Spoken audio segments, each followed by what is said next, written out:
Atom. Uh, this is a separate chapter of atom in your 12th class. We are going to discuss about atoms. There are a lot of discussion, a lot of some concepts, some main words, keywords. You will introduce all these keywords. Atoms. Name of this lecture is atoms. Okay. According to John Dalton was a person. जो Dalton के according जो atom का definition था, इनका कहना था कि smallest यानी सबसे छोटा, इतना छोटा कि वो इंडिविजुअल हो और आगे उसे छोटा ना किया जा सके और आगे उसे तोड़ा ना जा सके और आगे उसे डिवाइड ना किया जा सके। इतना छोटा हमें मटेरियल लेना है, एक मैटर का आटम लेना है, इसी को हम आटम कहते हैं। यानी आप कोई भी मटेरियल ले सकते हैं, मैटर, कोई भी मैटर। अब उसे इतना छोटा करना है, इतना बारीक कर देना, चाहे काट के या चूर के या तोड़ के, हैमर का यूज करके, वॉट एवर, हमें इतना छोटा करना है कि वो इंडिविजुअल अब आ जाए, यानी वो उससे तोड़ा नहीं जा सके और आगे, तो वो हमारा सबसे स्मॉलेस्ट यूनिट रहेगा। And that smallest particle is our atom according to John Dalton. ये डेफिनेशन था जॉन डाल्टन का। फिर जे थॉमसन, पाल पैडिंग और वाटरमेलन मॉडल आया, एक मॉडल आया वाटरमेलन से रिलेटेड था। उस पर्सन ने एक वाटरमेलन को ऑब्जर्व किया, उसे कनेक्ट किया आटम से। अब इस मॉडल से हम समझेंगे, आटम के बारे में समझेंगे जो कि वाटरमेलन से लिंक्ड है। लिंक मतलब उससे रिलेटेड। हम एक इमेजिन कर सकते हैं वाटरमेलन को टू अंडरस्टैंड आटम। तो जे थॉमसन का कहना था, उन्होंने एक मॉडल आया जिसका मॉडल का नाम था पाल्म पडिंग और watermelon. An atom is a sphere. एक आटम है वो एक स्फीयर दिखता है, वो स्फीयर शेप में दिखता है, ना कि पूरा circle of uniformly dense positive charge. Even I don't know dense positive charge है, पॉजिटिव चार्ज यानी चार्ज है जो पॉजिटिव है। वो जो diameter is of the order of, जिसका डायमीटर कितना है 10⁻⁻10 मीटर, यानी बहुत ही कम है ना। In this negatively charge electrons are embedded in such a way, या फिर कह सकते हो कि पॉजिटिव चार्ज है। जैसे एक आटम है, उसमें क्या है कि पॉजिटिव चार्ज है जो कि ज्यादा है, और इलेक्ट्रॉन जो कि नेगेटिवली चार्ज है वो इम्बर्टेड है आसपास में, like seeds in the pulp of A watermelon. Watermelon में क्या होता है कि आसपास में जहाँ तहाँ इलेक्ट्रॉन्स होते हैं, उसमें ज्यादा पोर्शन किसका होता है, तो रेड पोर्शन होता है। तो red portion we are considered it as a positively charge, और जो ब्लैक सीड्स होते हैं वो हम उसे as a negatively charge electrons consider करें। ठीक है, जो ब्लैक सीड्स होते हैं, red portion, this person considered it as a positive charge, और ब्लैक पार्ट था, ब्लैक सीड था, इस पर्सन ने उसे नेगेटिवली चार्ज इलेक्ट्रॉन्स कंसिडर किया। फिर क्या हुआ कि atom electronically neutral because the amount of negative charge and positive charge is equal. But if we see practically in watermelon, तो जो पोर्शन है वो रेड का वो तो ज़्यादा होता है, ब्लैक सीड से कम होते हैं as compare to red portion.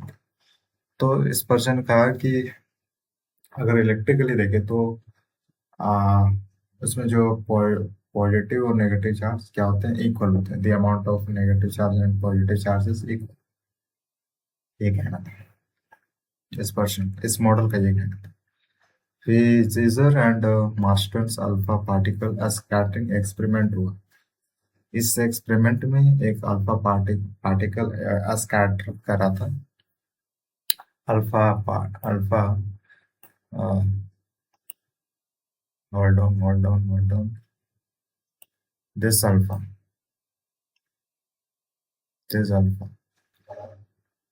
इसका यूज किया गया। एक्सपेरिमेंट का नाम कह सकते हो अल्फा पार्टिकल स्कैटरिंग एलिमेंट, ये पर्सन का नाम हो सकता है। The bombard a thin sheet of gold जिसकी थिकनेस इतनी थी 2.21 मल्टीपल 10⁻⁻⁷ मीटर। तो एक गोल्ड शीट था, ये गोल्ड शीट हो सकता है with alpha particle emitted from the radioactive substance. एक सब्सटेंस है जिसके पास रेडियो एक्टिव है, वहां से एक अल्फा पार्टिकल रिलीज किया जाता है और ये जाता है डायरेक्ट इस तरह बॉम्बार्ड में जाता है। ये टकराता है यहाँ पर इस शीट से। ये गोल्ड गोल्ड थिकनेस जिसकी थिकनेस इतनी है, ये क्या है, रेडियो एक्टिव सब्सटेंस है। ठीक है, अब इसमें होता क्या है कि अल्फा पार्टिकल ऐसे जा रहा है, फिर यहाँ पर थिन गोल्ड फॉइल, बहुत सारे alpha particle direct straight 180 degree में चला जाता है। बहुत सारे क्या होते हैं, बहुत कम क्या होते हैं कि डिफ्लेक्ट होते हैं। और एक होता है ऐसा कि जो वापस आ जाता है एक डिस्टेंस कवर करने के बाद डायरेक्ट उसी नेगेटिव डायरेक्शन यानी अपोजिट डायरेक्शन में वापस आ जाता है। ये डिस्कशन देखा, ये ऑब्जर्वेशन देखा गया। Small angle splitting of some, ये स्क्रीन है, जिंक सल्फाइड का होगा, डिटेक्टर माइक्रोस्कोप, ये एंगल ये 180 डिग्री का है। ये एंगल कुछ इस तरह डिफ्लेक्ट हुआ, कुछ इस तरह डिफ्लेक्ट हुआ। बीम ऑफ अल्फा पार्टिकल इस सोर्स से आ रहा था। ये एक्सपेरिमेंट था। तो इस एक्सपेरिमेंट में देखा गया, इससे इसे you can imagine, you can keep this in your mind for the long term. यहाँ पर एक सब्सटेंस है और ये एक स्क्रीन है, यहाँ पर थोड़ा सा गेट जैसा है ताकि अल्फा पार्टिकल जा सके। और इस बीच में सेंटर पर एक गोल्ड नाम का सेट, गोल्ड सेट है, गोल्ड सेट। बहुत ही उसका जो थिकनेस है बहुत ही कम, बहुत ही कम, इतना कम कि कम से कम अल्फा पार्टिकल जा सके अगर टकराए तो उससे। और यहाँ से क्या है कि अल्फा पार्टिकल रिलीज किया जाता है, तो इसमें क्या होता है कि थोड़ा बहुत डिफ्लेक्ट होकर इस डायरेक्शन में, इस डायरेक्शन चले जाते हैं, और एक कुछ होते हैं जो डायरेक्ट सीधे चले जाते हैं। सिर्फ एक होता है कि वापस अपनी डायरेक्शन में आ जाता है। ठीक है, ऑब्जर्वेशन क्या था कि ऑब्जर्वेशन ऑफ द एक्सपेरिमेंट था अबाउट 0.14%, लगभग इतने अल्फा पार्टिकल्स जो कि इस सोर्स से रिलीज हुए थे। तो लगभग इतने 0.14%, थोड़ा बहुत इधर दिस दैट हो सकता है लेकिन ज्यादा नहीं, 1 2 नहीं जा सकता। ठीक है, 0.2 कह सकते हो, 2.1, 0.21 कह सकते हो, बट 1 तक नहीं। तो 0.14% इतना alpha particles were deflected by an angle. कहने का मतलब है कि ये जो ये डिफ्लेक्ट हो रहा है इतना एंगल पर, ये थे कुछ कुछ ये थे अल्फा पार्टिकल जो कि कुछ एंगल पर डिफ्लेक्ट हुए, एंगल मोर देन 1 डिग्री। तो याद रहे 1 डिग्री से ज्यादा डिफ्लेक्ट हो, 1 डिग्री से ज्यादा। ठीक है, जैसे 2 डिग्री पर, 3 डिग्री पर, 5 डिग्री पर, more than 1 degree, about 1 in 800, यानी एक 800 में से, मतलब इसमें से बहुत सारे पार्टिकल्स, बहुत सारे अल्फा होते हैं, लेकिन हम एक 800 अगर पार्टिकल्स ले तो उसमें से एक एक क्या हो रहा था कि was deflected by angle 90 degree. 90 degree पर क्या हो रहा था, जैसे यहाँ पर ये ऐसे होगा 90 डिग्री, तो इतना 90 डिग्री पर होगा ना, तो इधर क्यों डिफ्लेक्ट, इधर क्यों डिफ्लेक्ट हो रहा था, यानी 800 में से एक ऐसा अल्फा पार्टिकल था जो कि 90 डिग्री पर डिफ्लेक्ट हुआ। One out of many particles returns back at, सिर्फ जितने भी टोटल थे अल्फा पार्टिकल्स जो आ रहे थे इस सोर्स से, उसमें से ओनली वन पार्टिकल ऐसा था जो कि एग्जैक्ट 180 डिग्री पर वापस रिटर्न्स बैक एट 90 डिग्री। तो 90 डिग्री से तो this side and this side will go, लेकिन 1 डिग्री से तो इस direction 1 degree, more than 1 degree, लेकिन सिर्फ एक ही था जो कि 180 डिग्री से बैक हुआ। यह ऑब्जर्वेशन देखा गया फ्रॉम दिस एक्सपेरिमेंट। कंक्लूजन क्या निकाला गया ऑब्जर्वेशन देखकर, conclusion from the experiment and Rutherford's atomic model. इस एक्सपेरिमेंट को क्या किससे जाना जाता है, रदरफोर्ड्स एटॉमिक मॉडल।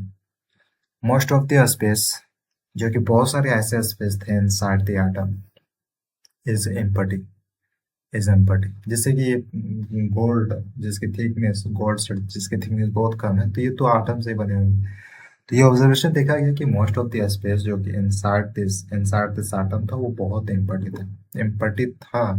यही कारण था कि यही कारण रहा, एम्पटी ही कारण रहा कि बहुत सारे अल्फा पार्टिकल्स डायरेक्ट 180 डिग्री से किया, 180 डिग्री से किया around the atom, around the atom, ठीक है, अराउंड द आटम।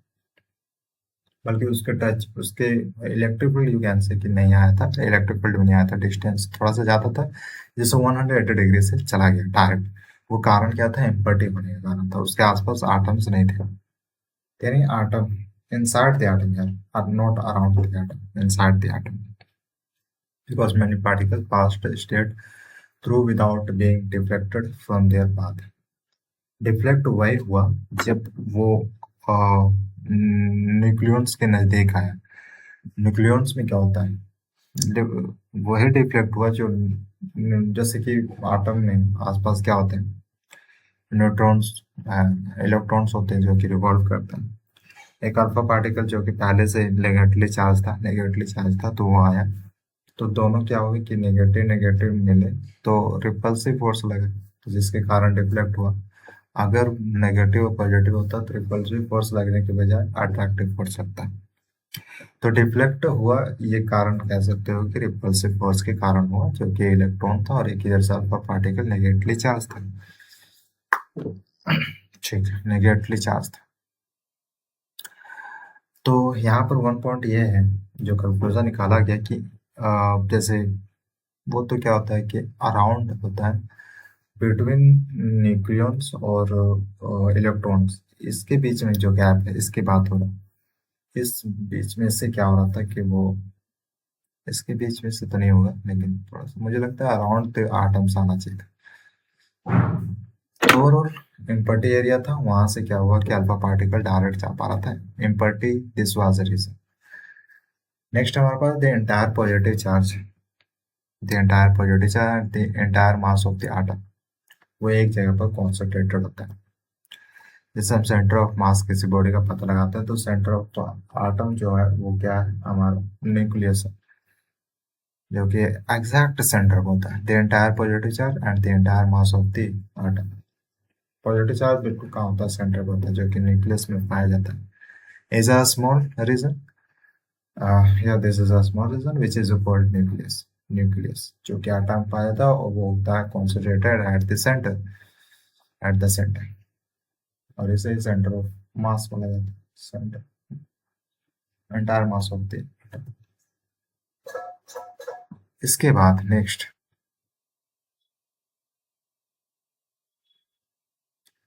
नेक्स्ट हमारे पास है the main reason for the scattering. Scattering जो हो रहे थे अल्फा पार्टिकल्स, वो क्या कारण से हो रहे?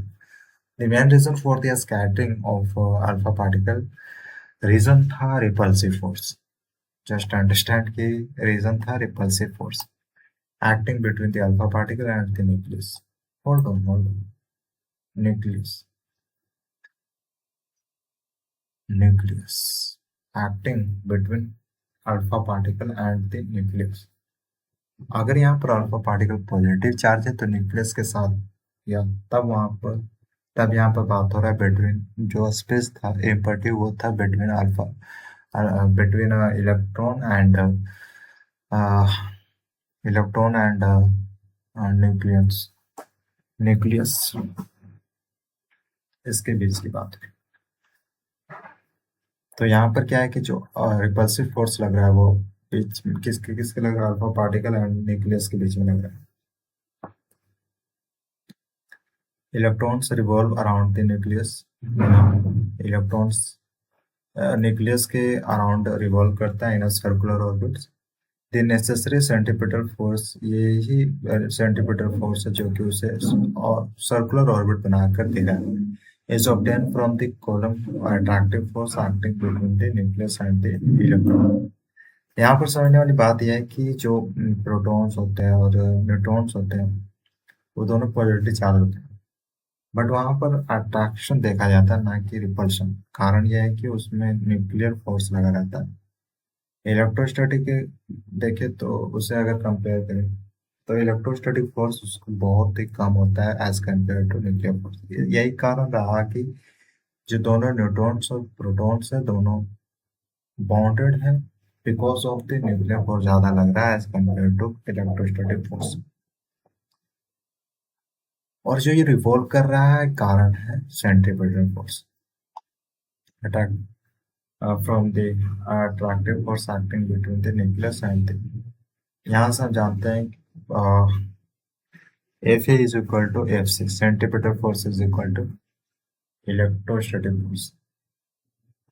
इलेक्ट्रोस्टैटिक फोर्स तो इलेक्ट्रोस्टैटिक फोर्स का वैल्यू इतना आएगा जिसमें जे ई है एटॉमिक नंबर है, और ई एटॉमिक मास नंबर, और ये ई इलेक्ट्रॉन दोनों का डिस्टेंस, और ये एम वी स्क्वायर ये हमारा है सेंटीमीटर फोर्स का formula. From here the radius of the electrons orbit आएगा इतना। यहाँ से हम सिंप्लीफाई करेंगे तो R will come out as this much. तो यहाँ से एम वी स्क्वायर जो कि मोमेंटम होगा इतने इक्वल की energy of the electron. Energy देखें तो टोटल एनर्जी क्या होता है कि कंजर्व होता है kinetic energy plus potential energy, जिसका वैल्यू यहाँ पर काइनेटिक एनर्जी की 1/2 mv स्क्वायर है प्लस पोटेंशियल एनर्जी इतना है। दोनों को सिंप्लीफाई करने के बाद हमारे पास ये आएगा this much. Negative sign indicates that the electron is bound to the nucleus. Impact parameter and trajectory of a particle. यहाँ से सिर्फ हमें इतना समझना है कि एक जो अल्फा पार्टिकल जो इतना 180 डिग्री एंगल से जा रहा था तो वो एग्जैक्ट बैक हुआ 180 डिग्री। रीजन था कि दोनों का आमने सामने रिपल्सिव फोर्स लगा, जिसके कारण यह बैकवर्ड डायरेक्शन में वापस आए। इसी को हम क्या बोलते हैं,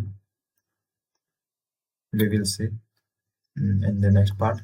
सो इनिशियल वेलोसिटी ये हमारा इनिशियल वेलोसिटी रहेगा और ये हमारा फाइनल वेलोसिटी रहेगा एंगल, और ये स्कैटरिंग एंगल इतना एंगल पर डिफ्लेक्ट हुआ कुछ particles alpha particles. In the alpha particle scattering experiment जहाँ पर अल्फा पार्टिकल स्कैटरिंग हो रहा था इधर उधर जा रहा था। The perpendicular distance of the initial velocity vector of the alpha particle from the center of the nucleus is called impact parameter। यहाँ पर समझने की बात है कि the perpendicular distance, ये perpendicular distance of the initial velocity vector of the alpha particle from the center of the nucleus is called impact parameter। इसके बाद impact parameter determines the scattering path of alpha particle। जैसे if B है वो downward जाता है, then if B downward जा रहा है इसका मतलब स्कैटरिंग एंगल बढ़ेगा। ये parameter between the two alpha particles. यहाँ पर अगर ये घटेगा भी तो इसका मतलब है कि डिफ्लेक्टिव क्या होगा, डिफ्लेक्टिव एंगल बढ़ जाएगा। तो ये जो अल्फा पार्टिकल है वो ज्यादा एंगल पर डिफ्लेक्ट होगा। लेकिन अगर इसे हम बढ़ा दें तो एंगल है वो घटेगा। अगर ये इतना डिस्टेंस पर आ जाएगा इतना पर तो यहाँ पर क्या होगा कि ये डायरेक्ट सीधा सीधा चल जाएगा। ये तब तक होता रहेगा जब तक ये डायरेक्ट 180 डिग्री से सीधा ना चल जाए। इफ बी इज 0, अगर बी यहाँ पर 0 हो जाएगा तो ये 180 डिग्री पर वापस बैक हो जाएगा, एक पार्टिकल वापस बैक हो जाएगा। ठीक, ये थोड़ा सा कुछ छोटा मोटा ऑब्जर्वेशन था। इसके बाद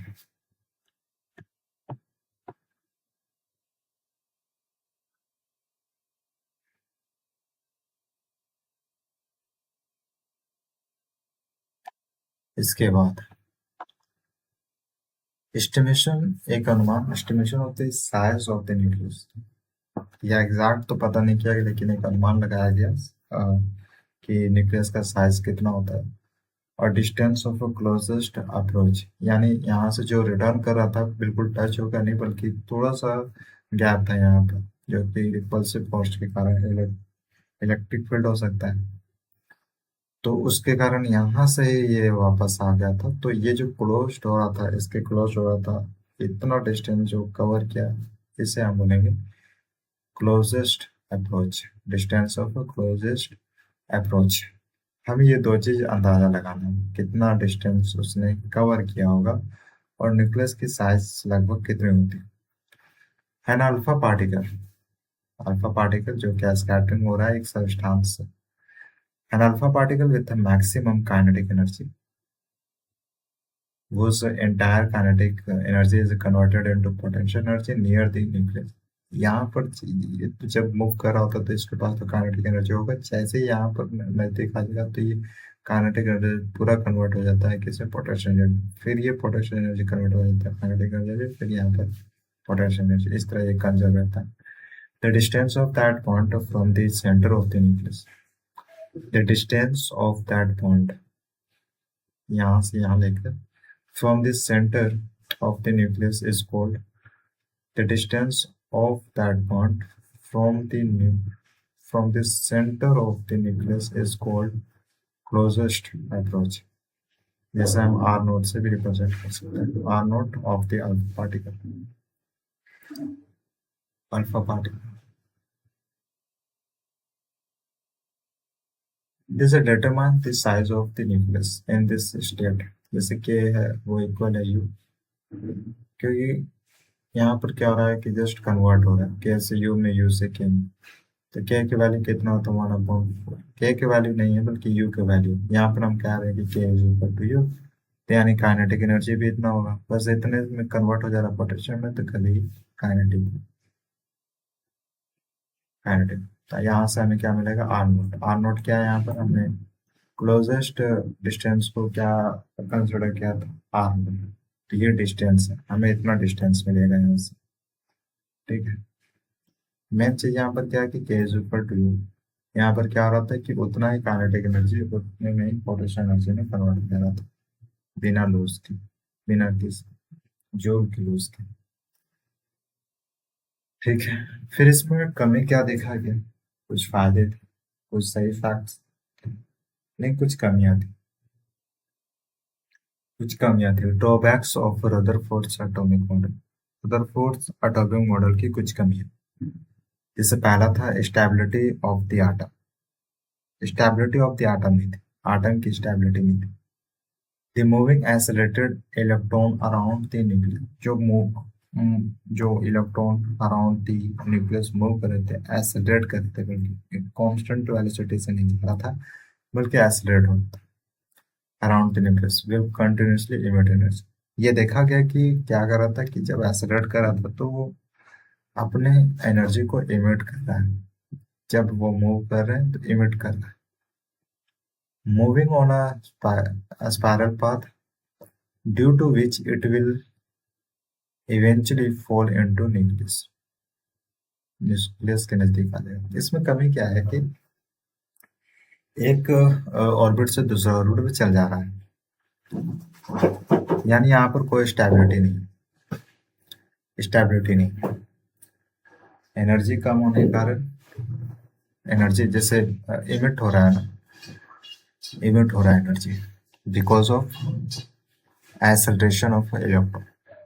ये देखा गया कि एनर्जी इमिट हो रहा है, तो एनर्जी इमिट होगा तो ऑफकोर्स वो डाउनवर्ड ऑर्बिट में मूव करेगा, डाउनवर्ड ऑर्बिट की ओर जाएगा, इनसाइड द ऑर्बिट जाएगा। अगर एनर्जी दिया जाए तो वो क्या होगा, आउटसाइड द ऑर्बिट जाएगा।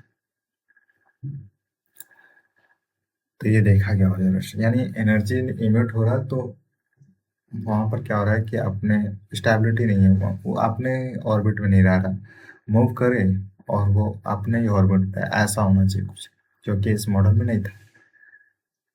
नेक्स्ट जो कमी थी वो था explanation of line spectrum of an atom, इसमें लाइन स्पेक्ट्रम नहीं मिला था, एक लाइन पर उसके स्पेक्ट्रम, उस इलेक्ट्रॉन के स्पेक्ट्रम, व्हेन एक्सेलरेटेड इलेक्ट्रॉन, यानी एक एक्सेलरेट करते हुए इलेक्ट्रॉन continuously emits energy.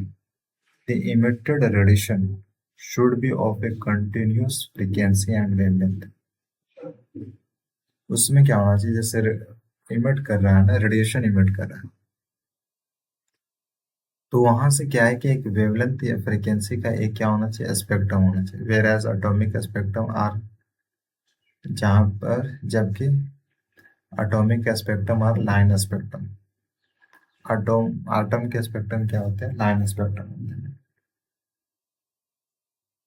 तो ये नहीं था, लाइन स्पेक्ट्रम नहीं था। एटॉमिक स्पेक्ट्रा क्या, it is a specific pattern of a frequency of electromagnetic radiation emitted और एब्सॉर्ब्ड बाय एन एटम।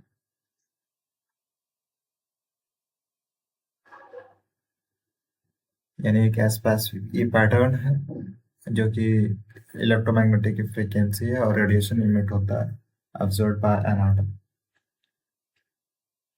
यानी एटम का एक स्पेक्ट्रम, एक pattern of a frequency of electromagnetic radiation, यही बस एक लाइन स्पेक्ट्रम मिलना चाहिए एटम से। यहाँ पर क्या होता है, ऑब्जर्व होता है, लेकिन एमिशन में क्या होगा कि इमिट होगा, निकलेगा। An electric discharge is past, an electric discharge is passed through an atomic gas or vapor at low pressure. Radiation is emitted from the vapor, which shows bright lines on a dark background. These lines have a specific wavelength. The emission spectrum acts as a fingerprint for the identification of the gas. Even I'm not that much familiar. Let me move towards the page.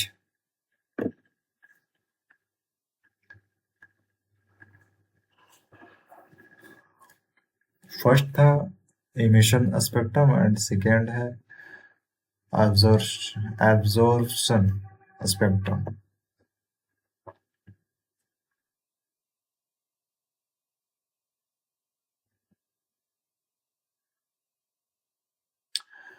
When white light passes through a gas, जब एक white light pass करता है कि gas से, some dark lines appear in the spectrum, कुछ dark lines है वो appear करता है spectrum of the white light, white light के स्पेक्ट्रम में अपीयर करते हैं कुछ dark lines. The position of this line is exactly the same as where the emission spectrum of this gas was. इनकी भी पोजीशन वही होगी जहां पर emission spectrum of the gas की थी, जहां पर गैस के इमिशन स्पेक्ट्रम थे वहीं पर इनकी पोजीशन ऑब्जर्वेशन स्पेक्ट्रम की। नेक्स्ट है spectral series. Sets of bright lines are found in the spectrum of hydrogen gas. एक सेट ब्राइट लाइन्स के जो पाया गया in the spectrum of hydrogen gas में पाया गया था, ये series. These sets of lines are called a spectral series. These sets lines के स्पेक्ट्रल सीरीज कहलाया गया।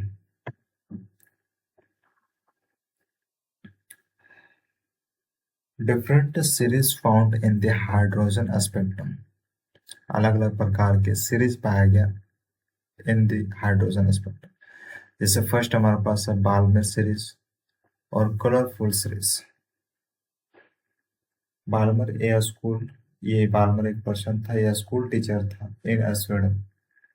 First is saw a series in the visual region of the hydrogen spectrum. पहले उसने एक सीरीज देखा विजुअल रीजन हाइड्रोजन स्पेक्ट्रम का, which was named the Balmer series.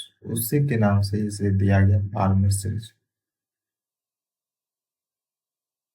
He saw that on going from one side of the series to other, the brightness and the distance between the spectral line decreases. हो क्या रहा है?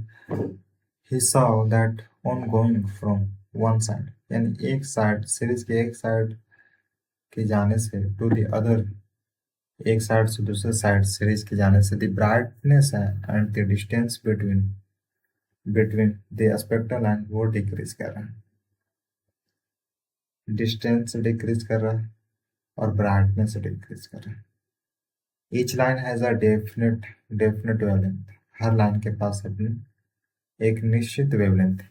In which the bright line has the longest wavelength,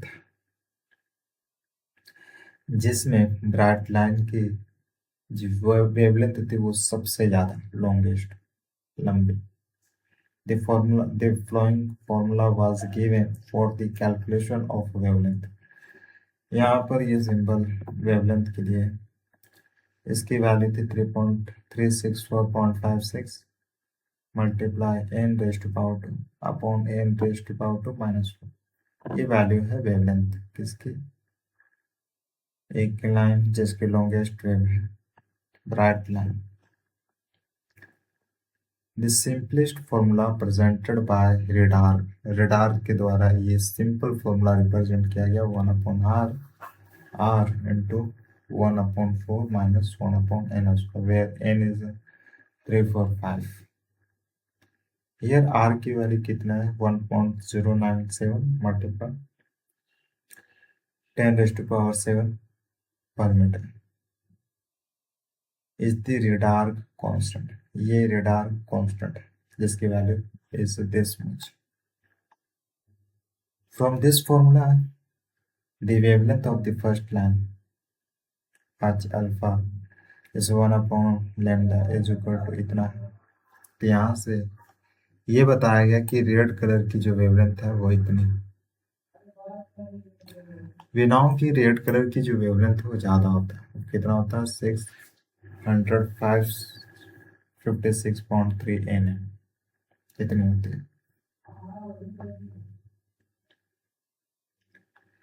यहाँ पर।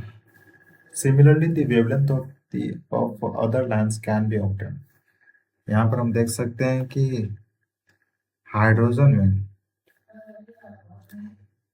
जो red colour की wavelength है वो कितनी 656.3, यानी इसकी वेवलेंथ ये बता रहा है कि जो नंबर है जो कि ज़्यादा है वो बताना चाह रहा है कि वेवलेंथ इस कलर की ज़्यादा है। सबसे कम होता है इसका 364.6, फिर उसके बाद ये वायलेट, ग्रीन, ये सब की कम होती है एज कंपेयर टू रेड। ये सब वेवलेंथ है, wavelength.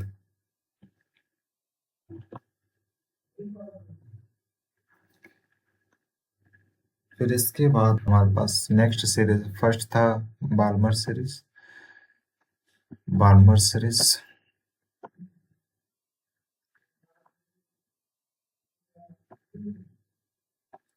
Later other series were also discovered in the hydrogen atom। Hydrogen atom में बाद में और भी सीरीज पता किया गया, खोज किया गया। तो ये वेवलेंथ में जा रहा है, जैसे 1875 है। यहाँ पर हमारा पास्टन सीरीज है, यहाँ बाल्मर सीरीज हमने इसके बारे में डिस्कस किया अभी, बाल्मर सीरीज को लेकर, जिसमें ये रेड था और ये बाकी दूसरा कलर था। ये लाइमन सीरीज है, इससे पहले लाइमन सीरीज आता है, फिर बाल्मर, फिर पास्टन सीरीज, और भी सीरीज आए कुछ और। A Bohr's model for the hydrogen atom and hydrogen-like ions। फिर नेक्स्ट जो मॉडल आया वो बोर्स मॉडल आया for the hydrogen atom and hydrogen like ions। He presented three postulates which are as follows। इसने क्या किया कि 3 पोस्टुलेट प्रेजेंट किया। फर्स्ट था an electron revolves in certain stable orbits without the emission of energy। थोड़ा सा समझो, इससे पहले हमने रदरफोर्ड्स मॉडल देखा, जहां पर ड्रॉबैक्स ये था कि जो इलेक्ट्रॉन्स थे अराउंड द न्यूक्लियस रिवॉल्व कर रहे थे, एक्सेलरेट कर रहा था। तो क्या हो रहा था, जब वो एक्सेलरेट कर रहा था तो अपनी एनर्जी को इमिट कर रहा था। जब अपने एनर्जी को इमिट कर रहा था तो वहां पर स्टेबिलिटी नहीं देखी गई। यही चीज बोर्स मॉडल में हुआ। यही चीज नहीं हुआ बल्कि वहां पर ये बोर्स मॉडल ने ये कहा, ये दिखाया कि जो इलेक्ट्रॉन्स मूव कर रहे हैं अराउंड द न्यूक्लियस को मूव कर सकते हैं अपने ऑर्बिट पर। और वो क्या होगा कि ऑर्बिट स्टेबल भी रह सकता है विदाउट विदाउट इमिटिंग एनर्जी, बिना एनर्जी इमिट किए। These orbits are called their stationary। वो इलेक्ट्रॉन की वो अपनी स्टेशनरी ऑर्बिट हो गई, उसका जगह कोई नहीं ले सकता। और ground state, for revolution in each orbit, the necessary centripetal force for the electron is obtained from the attractive force exacted by the nucleus, जो कि एक सेंट्रीपिटल फोर्स बनाए रखा उस उसे मूव करने के लिए एक सर्कुलर ऑर्बिट। सर्कुलर ऑर्बिट बनाए रखना कौन रेस्पॉन्सिबल होगा? तो सेंट्रीपिटल फोर्स होगा। ठीक है। इस मॉडल में मेन चीज ये है कि रिवॉल्व कर रहा है, रिवॉल्व करेगा और वो अपने ऑर्बिट पर ही रहेगा बिना एनर्जी को एमिट किए, बिना एनर्जी को एमिट किए। तो यहाँ पर फॉर्मूला निकला F C is equal to F A. F C यहाँ पर सेंट्रीपिटल फोर्स है, एफ इलेक्ट्रोस्टैटिक फोर्स है जो कि एम वी स्क्वायर आर होता है। ये फॉर्मूला सेंट्रीपिटल फोर्स का 1/4 वी नॉट, और जे ए स्क्वायर है अपॉन आर स्क्वायर है। यहाँ पर आर एन है, so radius of the nth orbit इस ऑर्बिट nth ऑर्बिट।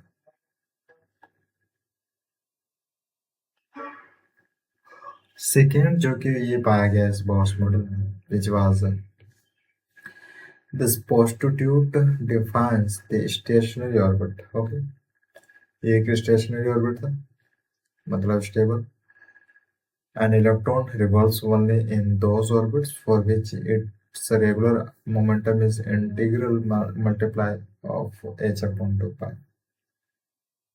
यानी उन्हें एक एंगुलर मोमेंटम मिल रहा है, एक एंगल से, न्यूक्लियस से उन्हें एंगुलर मोमेंटम मिल रहा है। Therefore in the nth orbit क्या होगा कि ln, जो कि angular momentum, is equal to M V R, which is equal to n, और r की वैल्यू है h।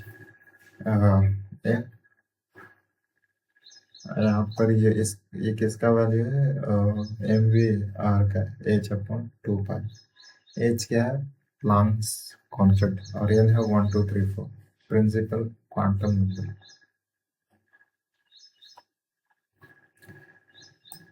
थर्ड था an electron does not emit energy in stationary orbit. वो अपने ऑर्बिट पर इलेक्ट्रॉन इमिट नहीं करता। इलेक्ट्रॉन इलेक्ट्रॉन अपनी एनर्जी इमिट नहीं करता, but when it makes a transition from a higher orbit to lower orbit, जब ये हायर ऑर्बिट से लोअर ऑर्बिट में जाना चाहता है, इट इमिट्स एनर्जी, तब ये इमिट करेगा। लेकिन सिर्फ अपने ऑर्बिट पर घूमना चाहता है तो वहां पर इमिट नहीं करेगा एनर्जी। लेकिन जब इसे हायर टू लोअर जाना तब वहां पर इमिट करेगा, लेकिन जब लोअर से हायर जाना तब वहां पर एनर्जी गेन करेगा, एनर्जी मिलना चाहिए उसे। It emits energy in the form of a photon. यानी अब लाइट में वो क्या करता है? इमिट करता है अपने एनर्जी को लाइट के फॉर्म में। यहीं से हमें स्पेक्ट्रम मिलता है डिफरेंट डिफरेंट कलर्स में। It emits energy in the form of a photon। Photon, any particles of light is photon। The energy of this photon is equal to the energy difference between the energy level। जैसे कि H V is equal to A I minus A. Starting में कितना था and final में कितना है, वो हमें बताएगा कि कितना एनर्जी दिया to jump from higher to lower orbit. ये हमें पता चलेगा। तो ये एच वी बताएगा कि कितना एनर्जी लिया। नेक्स्ट हमारे पास है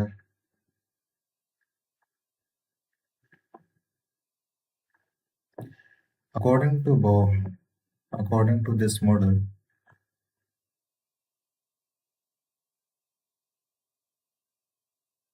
According to this model, the orbital velocity, orbital मतलब आपने ऑर्बिट पर जो इलेक्ट्रॉन रिवॉल्व कर रहा है तो ऑफकोर्स वेलोसिटी से विथ वेलोसिटी रिवॉल्व कर रहा होगा, उसी को हम ऑर्बिटल वेलोसिटी कह रहे हैं, यानी अपने ऑर्बिट पर वेलोसिटी के साथ मूव करना ऑर्बिटल वेलोसिटी कहलाता है। According to this model the orbital velocity of the revolving electron वो कितना है, हम जानते हैं कि सेंट्रीफ्यूगल फोर्स होता है mv स्क्वायर अपॉन आर, और ये इक्वल है इलेक्ट्रोस्टैटिक फोर्स के इतना। From this secant constitute mvr is equal to we know n into h upon 2 pi। अब इक्वेशन 1 और 2 को हम डिवाइड करेंगे तो हमें मिलेगा, डिवाइड करने पर ये मिलेगा। आफ्टर सिंप्लीफाइंग दिस हमें ये दिस मच ऑर्बिटल वेलोसिटी मिलना चाहिए, और यहाँ पर हम पता कर सकते हैं कि जो v ऑर्बिटल वेलोसिटी है वो डायरेक्टली प्रोपोर्शनल है जेड के, यानी अगर जेड बढ़ेगा तो ऑर्बिटल वेलोसिटी बढ़ेगा, एन बढ़ेगा तो ऑर्बिटल वेलोसिटी घटेगा, और एन घटेगा तो ऑर्बिटल वेलोसिटी बढ़ेगा। फॉर हाइड्रोजन जैसे कि जेड इज इक्वल टू 1 है, तो यहाँ पर 1 पुट करने के बाद therefore तो for the first orbit N is equal to 1, यहाँ पर हमें कितना ऑर्बिटल वेलोसिटी मिलेगा, तो c अपॉन 137 इतना स्पीड से मूव करेगा। Radius of the orbit, orbit का radius from the second postulate,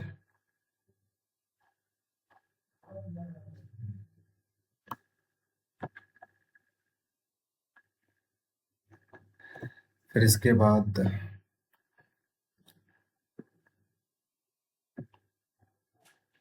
frequency of revolution and time period, यानी कितनी रेवोल्यूशन ऑफ इलेक्ट्रॉन, जैसे कि एक इलेक्ट्रॉन मूव कर रहा है अपने ऑर्बिट पर अराउंड द न्यूक्लियस, तो कितना रेवोल्यूशन लिया उसने एंड कितना टाइम लगाया एक रेवोल्यूशन कंप्लीट करने के लिए। तो ये पता करने के लिए हमारे पास जैसे V now T is equal to distance upon time, नहीं ये टाइम, तो यहाँ पर क्या डिस्टेंस अपॉन स्पीड है, ये फॉर्मूला बेसिक फॉर्मूला। यहाँ पर 2 पाई आर एन की वैल्यू इतना है और v का वैल्यू इतना है, so T N is directly proportional to N and inversely proportional to Z time period. तो टाइम पीरियड हमें इस इक्वेशन से मिलेगा। फ्रीक्वेंसी यानी कितना रेवोल्यूशन कंप्लीट किया उस इलेक्ट्रॉन ने अपने ऑर्बिट पर, तो हमें इस इक्वेशन से प्राप्त होगा, जो कि F N is equal to है 1 अपॉन टी एन। एन है ऑर्बिट, किस ऑर्बिट पर है, नंबर ऑफ ऑर्बिट, ठीक है। ये हमारा इक्वेशन है, ये टाइम पीरियड के लिए और ये फ्रीक्वेंसी के लिए। काइनेटिक एनर्जी, काइनेटिक एनर्जी से पता चलेगा कि उसके पास कितनी kinetic energy, with this much kinetic energy that electron is moving. कारण यही है मूव करने का कि उसके पास काइनेटिक एनर्जी, काइनेटिक एनर्जी खत्म नहीं होता, पूरी तरह से कम होता है, ज़्यादा होता है। तो काइनेटिक एनर्जी का फॉर्मूला हम जानते हैं कि कितना होता है, बेसिक फॉर्मूला यही है कि 1/2 mv स्क्वायर, और यहाँ पर मास है, तो ये इक्वल होता है इसके Z square M raised to power 4 upon m4 8 pi epsilon naught h square, वही बात है। तो ये इक्वेशन है काइनेटिक एनर्जी के लिए। It looks unfamiliar completely. Potential energy, उसके बाद कितना है पोटेंशियल एनर्जी है टू मूव, है ना, तो u is equal to 1/4 pi epsilon naught, ये तो ऑफकोर्स वेरी सिंपल बेसिक है, this is basic, from basic we will get complex equation. u is equal to 1/4 pi epsilon naught, q है से j e है और q2 है से minus e है, r n है से रहेगा, तो इसे मल्टीप्लाई करने के बाद जेड स्क्वायर फिर e raise to power square, okay no problem, n 4 pi square R के वैल्यू थोड़ा बहुत यहाँ पर ट्विस्ट है, ट्विस्ट यहाँ पर। So finally this is our equation to calculate potential energy. जो टोटल एनर्जी क्या होता है कि total energy is equal to sum of kinetic and potential energy, जो कि कंजर्व रहता है हमें से। और यू का वैल्यू कितना, -2k, -2k, just put -2k, -2k, you will get this much total energy. For the first orbit of the hydrogen atom is equal to 1 and z is equal to 1, तो हमारे पास ये जो total energy निकल के आएगा वो है इतना, -1 -13.6 इलेक्ट्रॉन वोल्ट, इतना एनर्जी रहेगा टोटल एनर्जी ड्यूरिंग द, वो मतलब चाहे पोटेंशियल से एनर्जी में जाए, काइनेटिक जाए या काइनेटिक से पोटेंशियल जाए, बल्कि ड्यूरिंग द वॉल जर्नी उसके पास इतना ही रहेगा, बस वो कन्वर्ट होता रहेगा पोटेंशियल से kinetic. For the nth orbit of any atom we will use this equation. हमें अगर पता करना है टोटल एनर्जी किसी भी आटम का एक पार्टिकुलर ऑर्बिट पर, तो उस पार्टिकुलर ऑर्बिट के लिए हमारे पास है ना, just we use this formula, you will get total energy of any particular atom। यहाँ पर u है वो इक्वल है -2k, u is equal to 2e और e is equal to -k।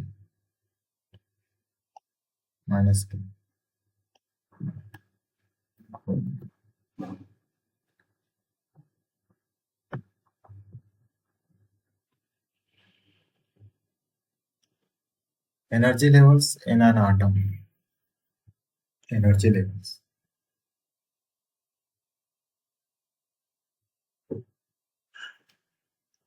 Atom में एनर्जी लेवल्स क्या है, कैसे है? Discrete energy levels are found in atoms, अलग अलग। the orbits in which the energy of the electron is minimum minimum is a minimum।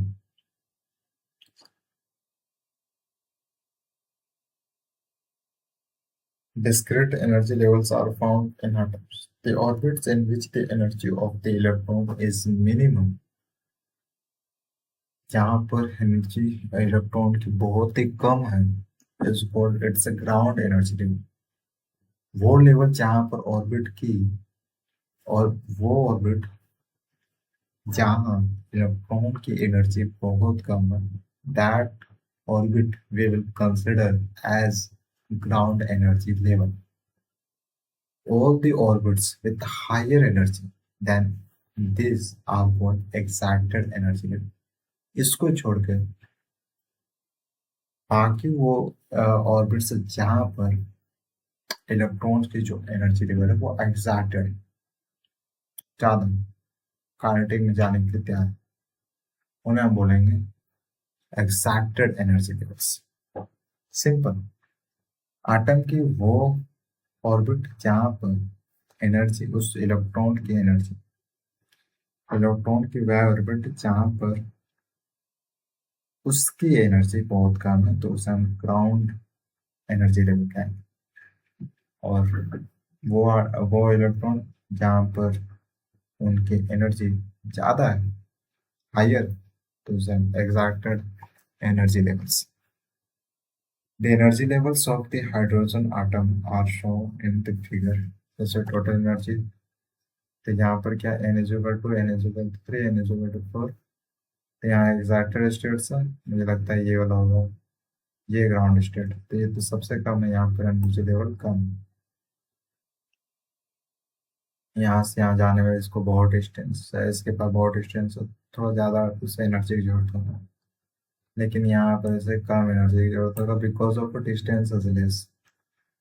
The line spectrum of hydrogen and its explanation according to Niels Bohr, Bohr, Bohr, according to this person, when an electron makes a transition, जब एक electron एक transition बनाता है यानी एक जगह से दूसरा जगह जा रहा हो, from higher energy level to lower energy, यानी हायर एनर्जी से लोअर एनर्जी जाना चाहता है, it emits a photon of a definite energy frequency। Of course वो एक emit करेगा, क्या emit करेगा, एनर्जी किस फॉर्म में, फोटोन फॉर्म में, फोटोन फॉर्म। तो फ्रीक्वेंसी मिलेगा, वेवलेंथ मिलेगा। तो अब यहाँ से क्या हमें मिलेगा, line spectrum. In this way A line spectrum is obtain. अब थोड़ा सा सोचो, यहाँ से हमें स्पेक्ट्रम मिल रहा है, कलर्स मिल रहे हैं, तो ऑफकोर्स लाइट से ही कलर मिलेगा। और लाइट्स कहाँ से आ रहा है, इमिट होकर आ रहा है, किससे, इलेक्ट्रॉन से। कैसे, क्यों आ रहा है, क्योंकि वो हायर एनर्जी, जो इलेक्ट्रॉन है वो हायर एनर्जी से लोअर एनर्जी में जा रहा है, जहाँ से एनर्जी का इमिशन हो रहा है, एनर्जी का इमिशन हो रहा है इन the form of photon. Photon is nothing but this is a particle of lights. और फिर वहां से एक लाइन स्पेक्ट्रम आता है, ऑब्जर्व किया जाता है। Suppose an electron makes a transition from a higher orbit N I से to a lower orbit N F, then the energy of the emitted photon कितना होगा, उसने कितना एनर्जी इमिट किया in the form of a photon, तो वो हम इस इक्वेशन से निकालते हैं। यहाँ से हमें पता चल जाएगा कि कितना उसने इमिट किया। ठीक है, कितना उसने इमिट किया।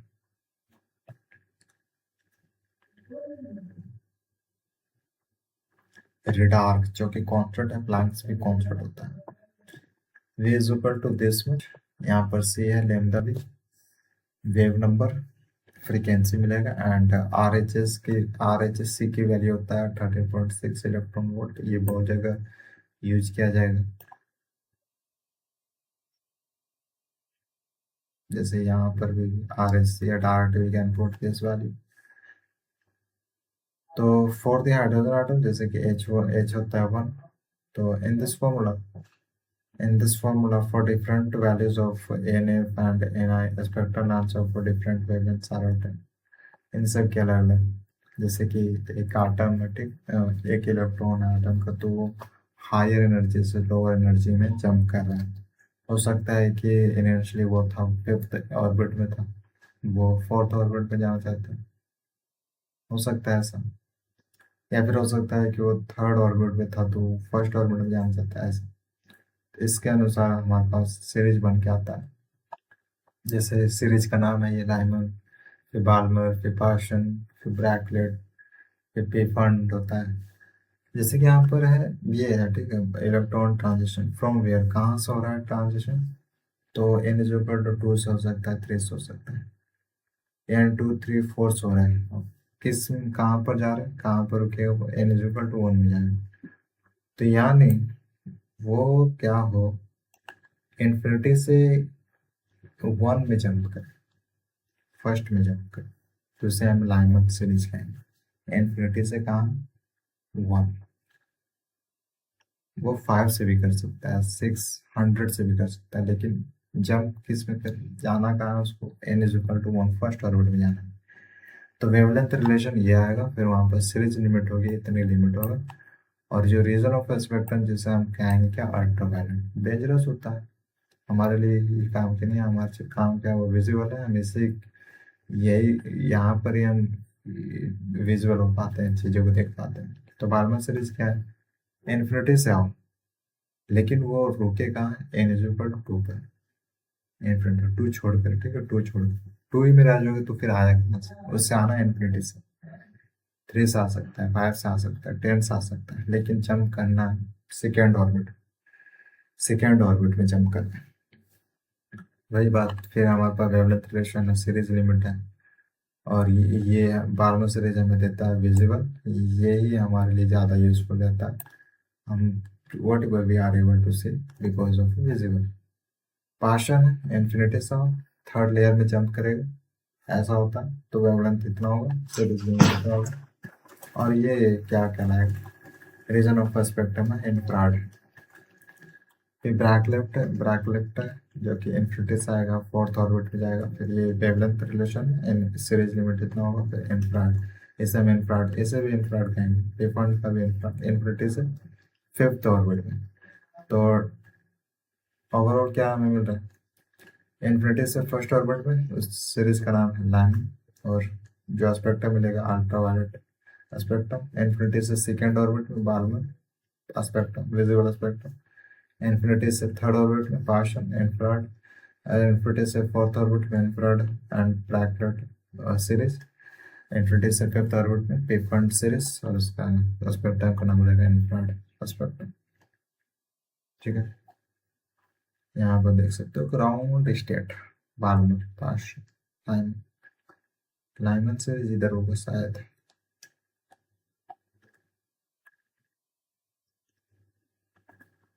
Now let's see more limitation or drawbacks.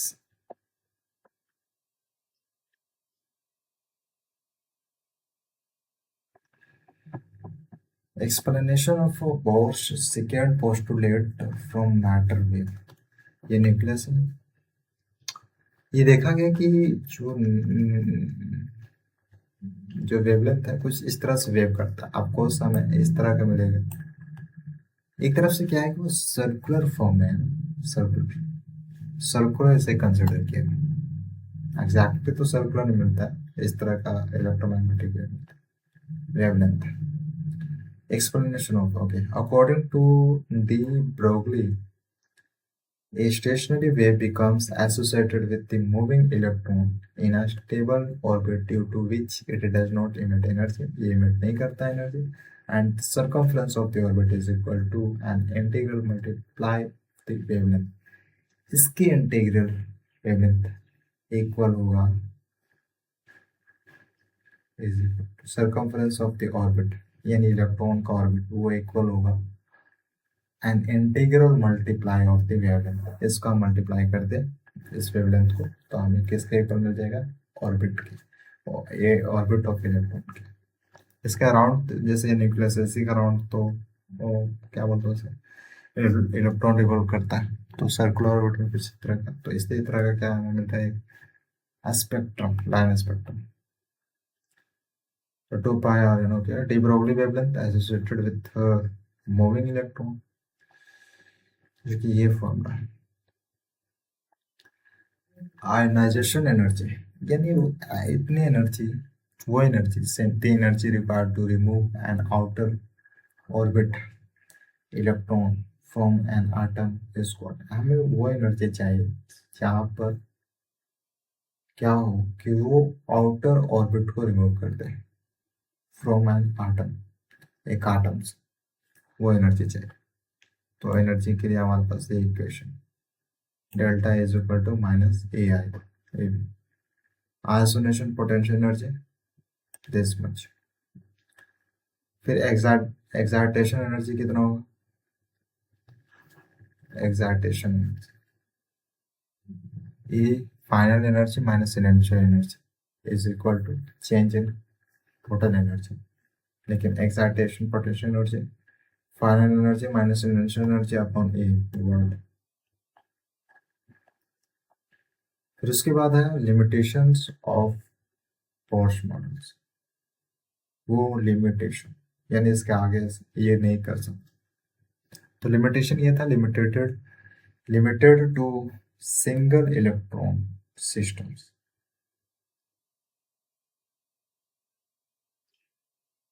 Limited to single electron system मतलब the model only works accurately for hydrogen and hydrogen। सिर्फ ये हाइड्रोजन के लिए बहुत बहुत अच्छे तरीके से एफिशिएंट में काम करता है, बहुत ही कम ही ना के बराबर। लेकिन ये सिर्फ हाइड्रोजन के लिए, like ion H L I and fails to predict the spectral line.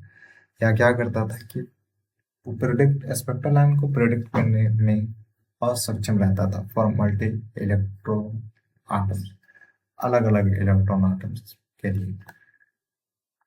Violets agency uncertainty principle मतलब Bohr's model defines both the position and momentum of an electron simultaneously, यानी एक ही टाइम पर वो क्या करता था कि डिफाइन कर देता था पोजीशन और momentum, which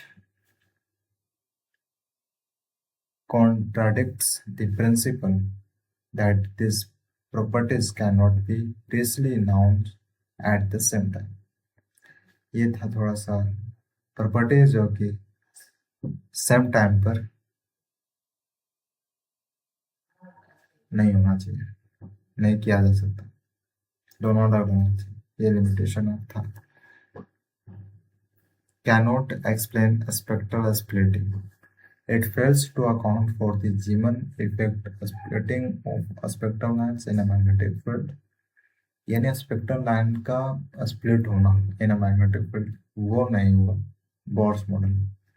and the stacked effect, okay, ignores electrons wave nature। The model treats electrons only as a particle in fixed circular orbit, does not incorporate their wave-like property।